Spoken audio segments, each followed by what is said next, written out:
জয় হিন্দ দোস্ত, আমি Abhijit Pal from West Bengal police the rule book YouTube চ্যানেলে আপনাদের স্বাগত জানাই। আজ আমরা আলোচনা করব type of number plate in India.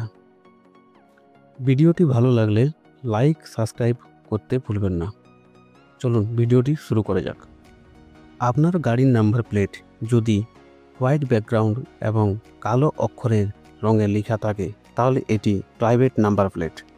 হলুদ নাম্বার প্লেট হলুদ ব্যাকগ্রাউন্ড এবং কালো রঙের নাম্বারের লেখা হয়ে থাকে, এগুলো কমার্শিয়াল ভেহিকেলের ক্ষেত্রে ব্যবহার করা হয়। সবুজ নাম্বার প্লেট সাধারণত ইলেকট্রিক গাড়িতে ব্যবহৃত হয়। এটি আবার দু রকমের দেখতে পাওয়া যায়, একটি হলো প্রাইভেট, একটি হলো কমার্শিয়াল। যদি সবুজ ব্যাকগ্রাউন্ড এবং সাদা রঙের নাম্বারে লেখা থাকে তাহলে সেগুলো প্রাইভেট গাড়ি, আর যদি সবুজ ব্যাকগ্রাউন্ড কিন্তু হলুদ রঙের নাম্বারে লেখা থাকে তাহলে সেটি commercial number plate. Black number plate এগুলি সাধারণত ব্ল্যাক ব্যাকগ্রাউন্ড এবং হলুদ রঙের নাম্বারে লেখা থাকে। এগুলি সাধারণত গাড়ি ভাড়া পাওয়া যায়, কিন্তু নিজেকে ড্রাইভ করতে হয়। কোথাও ঘুরতে গেলে বিভিন্ন ট্যুরিস্ট জায়গাতে এই গাড়িগুলো ভাড়া পাওয়া যায়।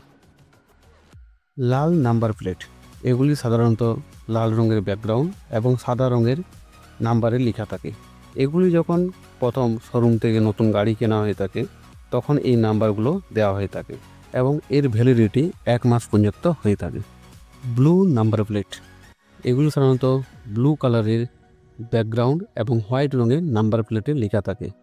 এই সব নাম্বার প্লেটগুলো সাধারণত বিদেশি মন্ত্রী, এমবেসি এইসব কাজে ব্যবহার করা হয়ে থাকে। ফৌজি নাম্বার প্লেট ব্ল্যাক ব্যাকগ্রাউন্ড এবং হোয়াইট রঙের টেক্সটে লেখা থাকে। এই সব গাড়ি ডিফেন্স মিনিস্ট্রি আন্ডারে হয়ে থাকে এবং ইন্ডিয়ান আর্মি, ইন্ডিয়ান নেভি এবং ইন্ডিয়ান এয়ারফোর্স ছাড়া এইসব গাড়ি কোনো দপ্তর ব্যবহার করতে পারে না। ভিডিওটি যদি ভালো লেগে থাকে তাহলে চ্যানেলটি সাবস্ক্রাইব করুন, লাইক এবং শেয়ার করে পাশে থাকুন।